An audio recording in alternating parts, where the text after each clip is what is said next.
a small crew to call her own, perhaps a lover, perhaps not. And she imagined that life crashing down all around her. There wasn't much room in the Sephira for the Tielen race anymore, and even less room for a Tielen woman. What makes you think you'd fit in any better on a ship away from Prana than you do here? Winter shook her head. It was a useless daydream. With a sigh that she could see in the cold air, Winter pulled her cloak more tightly around her and took the right-hand fork. "Ready to give your life away to a human?" Lian asked her, when they finally found a moment alone during the doting. Lian spoke with a leisurely, lilting drawl, like most Tielens. Winter did not because of her father. The language of captivity, he called it. Lian's parents and Darren and Aronda were momentarily distracted with talk of more Tielen persecution in the nearby city of Senest, when Lian had sat beside her near the fire. Winter had been listening to the others talk. She loved these people, but did not know how to show it. More often than not, she found herself simply observing, as she did now, even at her own doting. Turning to Lian, Winter couldn't tell if he was being sarcastic or genuine. Probably both. He was smiling, but the expression didn't reach his eyes.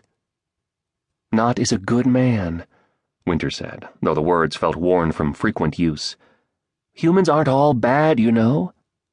"Right. It's just that you're marrying one, is all."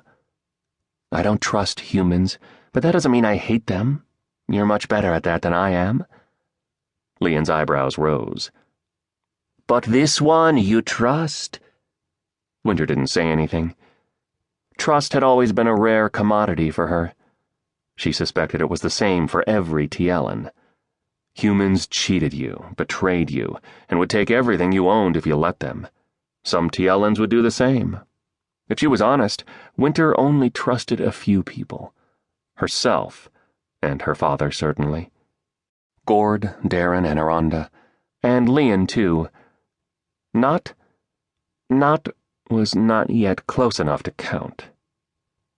They sat in silence for a moment. The others' chatter seemed distant in the background. Winter knew what was coming. "Please don't ask me again," she pleaded. She wasn't sure she could take it, not today. "Still haven't given me a straight answer," Lian said. "I'll keep asking till you do." "The advantages are clear. Any Tielen who marries a human is better off, no matter who that human is." "Even if that particular human has no idea who he is or where he came from?" Winter frowned. She hated this conversation for a reason. Part of her agreed with Lian. What she was doing was difficult to justify. And yet, if Not could take her away from Prana, Winter might have a chance to really live, not just waste away in a dying town. Even if Not wasn't the man she imagined, she could cope if it meant getting away. She was a Tielen, after all. She could endure if she had to.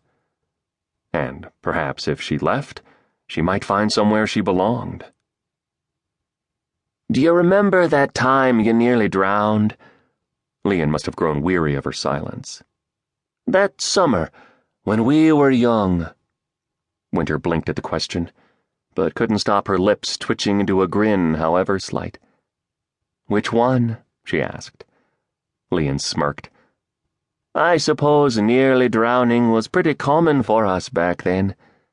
He looked into her eyes. "You know the time, I mean." Winter did know. She had only been 8 or 9, playing on the dock with an earring of her mother's, taken from her father's room without his knowledge. The earring had slipped through Winter's fingers, between the boards of the dock and into the water below. Winter remembered not thinking about what she did next. She just did it. She jumped into the water and started searching for the earring. She remembered diving in, coming up for air, diving down again. There hadn't been much daylight left. The water was murky, and Winter had hardly been able to see anything. Each time she went down, her hands dug into the mud.